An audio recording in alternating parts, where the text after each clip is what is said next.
Sergio Perez is driving better than he has ever driven before, and I think it might cost him his drive.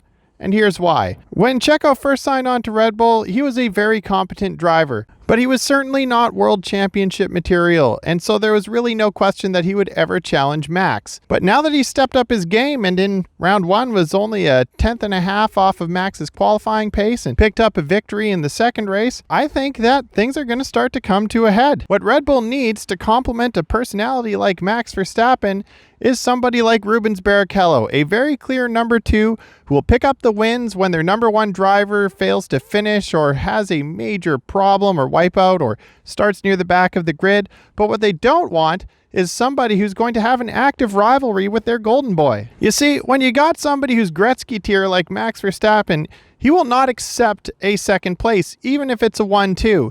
Sure, he started further back on the grid in Jeddah, but you could tell that he wasn't satisfied with second place, and he went for that fastest lap despite being explicitly told not to. He was willing to risk not finishing rather than finishing second. And you know what they say, if you want to finish first you have to finish. But Checo's newfound pace this season, which shows him being able to win a race when Max isn't starting near the front, is going to be a problem for Red Bull. While I definitely don't think that Verstappen is insecure about his position at Red Bull, I can tell that he would not be happy if he had actually had a mechanical failure and ended up nearly 20 points behind his teammate. Of course, there's no question about Red Bull ever throwing their support behind Checo, but I know that Max would not like to be in second place in the championship standings if first place is his teammate. And so you can see why Max definitely wants a number two driver who's going to be a compliant number two, whereas I think Checo wants wins, and I get the impression like management is telling him that they don't have a clear number one driver or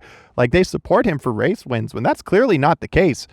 Red Bull has demonstrated that they cannot and will not rein Max Verstappen in when he decides he wants to do what he wants to do. Last year, when the car wasn't even as dominant, Max could start near the back and still finish like 7 seconds ahead of everyone, even Checo. But nowadays, if he isn't starting near the front, well, it looks like Perez might be able to pick up the victory, and that's not going to sit well with Max. When you take into account the fact that they've got a washed Ricciardo sitting in the wings, a guy who's not just well loved by the general public and the team at Red Bull, but also by Max himself, I get the impression like Max and maybe even Jos might start pulling for Danny to get that seat once Checo's contract is up, because let's be real, Danny doesn't have the swagger that he once had, so that means he probably won't be locking horns with Max, because I'm not sure that Danny Rick even has the pace anymore to do so, but it seems like old man Perez has stepped up his game and is now capable. So while Sergio Perez is now an incredibly competent driver, the kind of guy who could absolutely be the lead driver at a midfield team, will he be happy taking second place in the most dominant car? Would he be more happy in a position like Fernando Alonso, where he's clearly the lead driver at a team that maybe isn't challenging for wins, but he definitely has the support behind him?